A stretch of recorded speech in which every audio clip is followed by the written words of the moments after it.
Hey everyone, welcome back. Let's be honest, tonight was a brutal game for the Dodgers. Their 3-game winning streak came to an end, and what looked like a promising start quickly turned into a nightmare. Mookie Betts gave the Dodgers an early lead with a solo home run, and for a moment it felt like the momentum was on their side. But everything unraveled in the bottom of the inning. Roki Sasaki opened the frame by battling Manny Machado through a long at-bat before issuing a walk. Another walk followed, and with 2 outs he got ahead 0-2 against Ty France. Instead of putting him away with the splitter, a slider was called. France crushed it for a go-ahead 3-run homer, and Sasaki was left standing on the mound in disbelief. Even the broadcast commentators questioned the pitch selection. With 2 strikes and an elite splitter available, why go to the slider? Fans online immediately criticized the game calling, with many pointing out that the pitching staff's results have noticeably declined since Dalton Rushing took over behind the plate. Sasaki was knocked out before completing 5 innings, allowing 3 runs on 64 pitches. After the game, he admitted that everything seemed to go wrong and said there was nothing he could do but reflect on it. Manager Dave Roberts also acknowledged that the team simply wasn't sharp overall. The offense offered little support. Tucker's ops has dropped into the .600 range, and the bullpen completely collapsed when Jonathan Hernandez gave up 4 runs in the 8th inning. Shohei Ohtani finished with 1 hit in 4 at-bats, and Yoshinobu Yamamoto is scheduled to start tomorrow as the Dodgers try to get back on track. Then came the reaction everyone started talking about.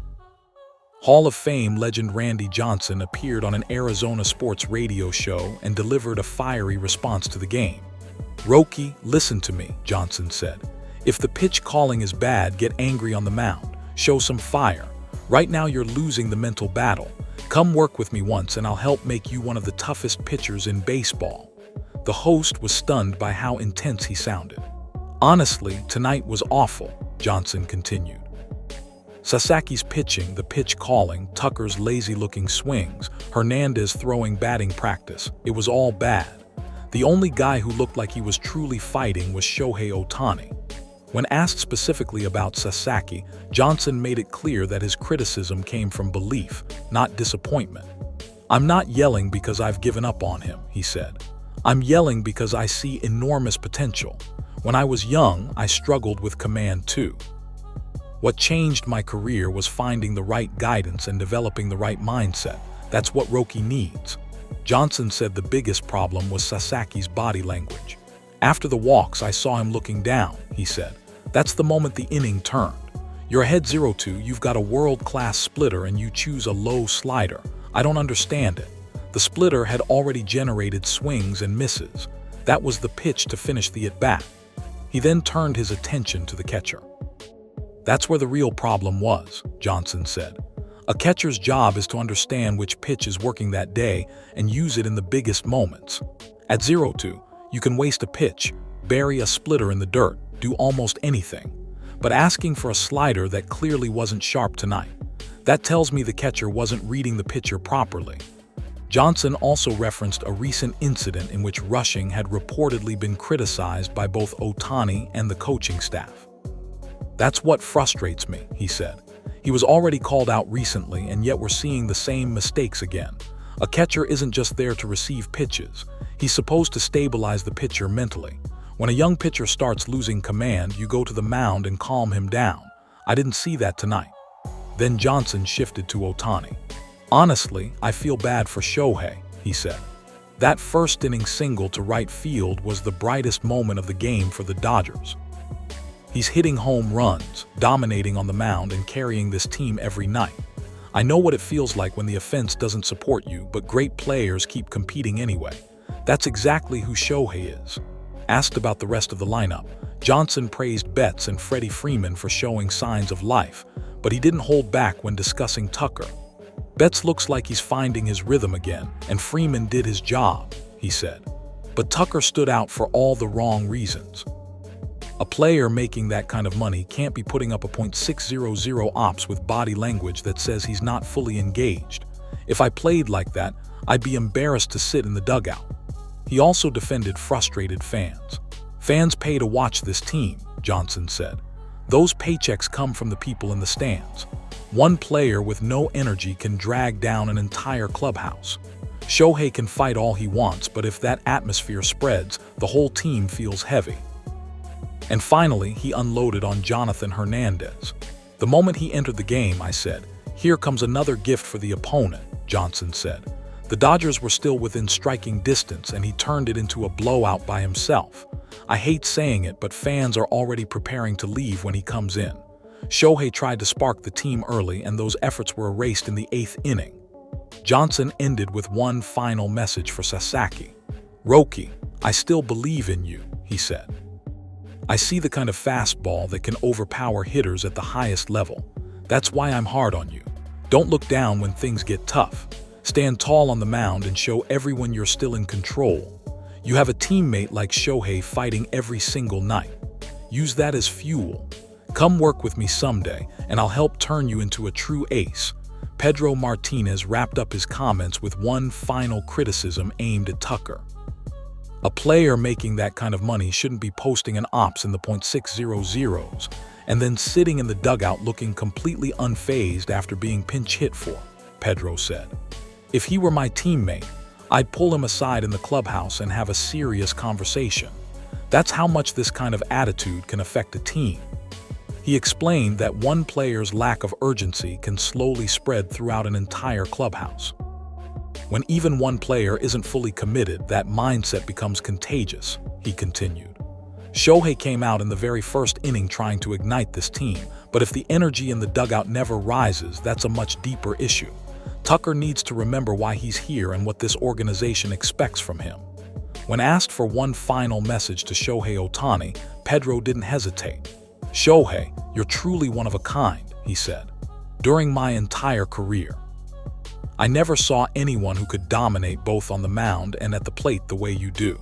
17 home runs, a 2-2 record with a 1.58 ERA.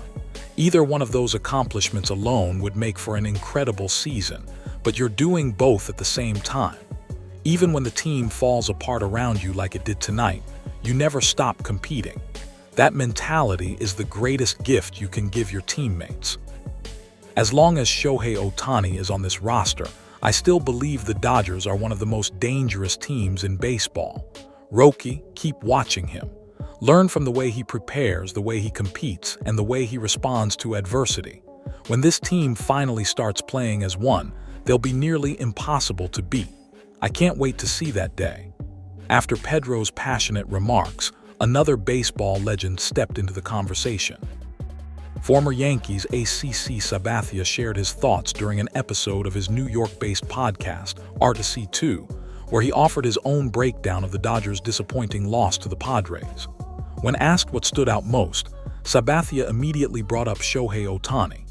"Before anything else, let me talk about Shohei," he said. "He was outstanding again tonight. He led off the game with a clean single to right field and tried to spark the offense from the very beginning. He's putting together an incredible season with a 2-2 record, a 1.58 ERA, and 17 home runs, and he's still playing with maximum effort even during games like this. Honestly, it hurts to watch because it feels like he's carrying the weight of the entire team by himself." Asked what concerned him most about the game, Sabathia focused on Roki Sasaki's ability to recover mentally between innings.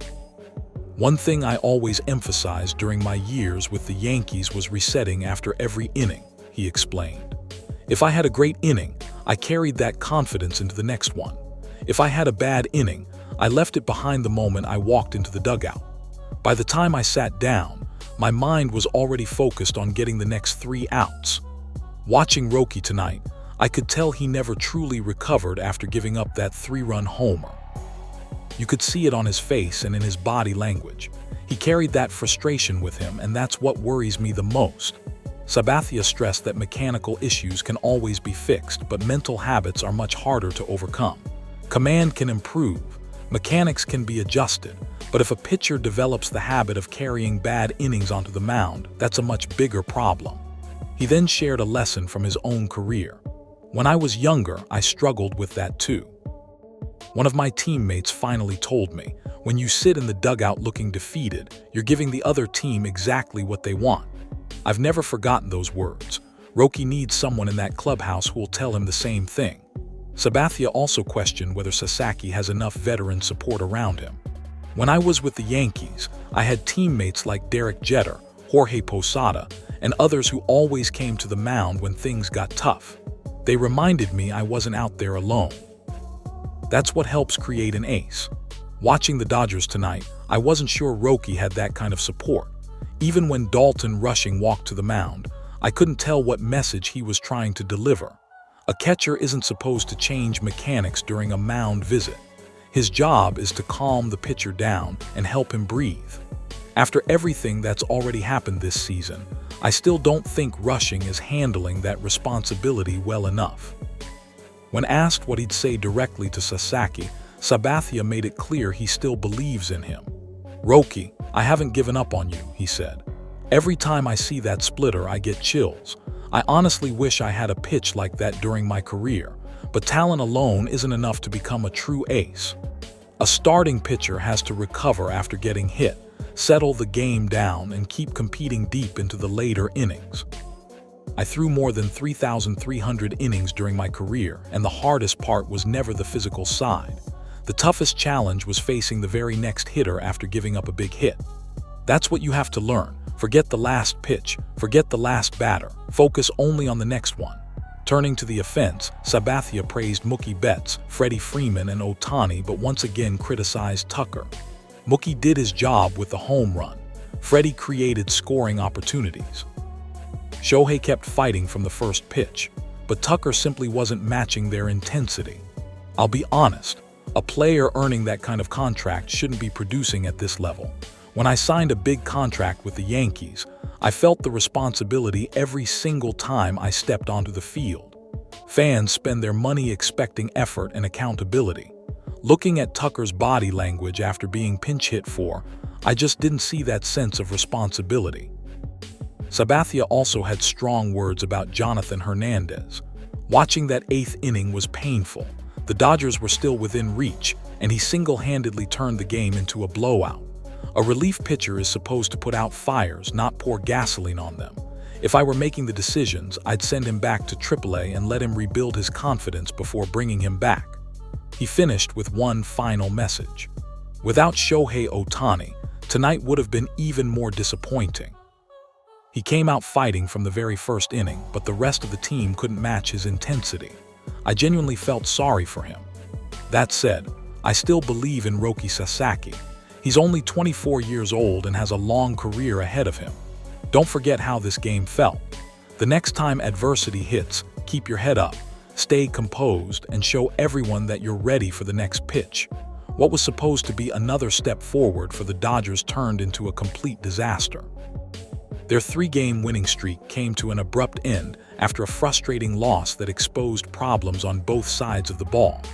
The Dodgers grabbed the early lead thanks to a solo home run from Mookie Betts, and for a brief moment it looked like they had the momentum. But everything unraveled in the bottom of the 2nd inning. Roki Sasaki started the frame by battling Manny Machado through a long, exhausting at-bat before issuing a walk. He then walked Gavin Sheets as well, putting himself in immediate trouble.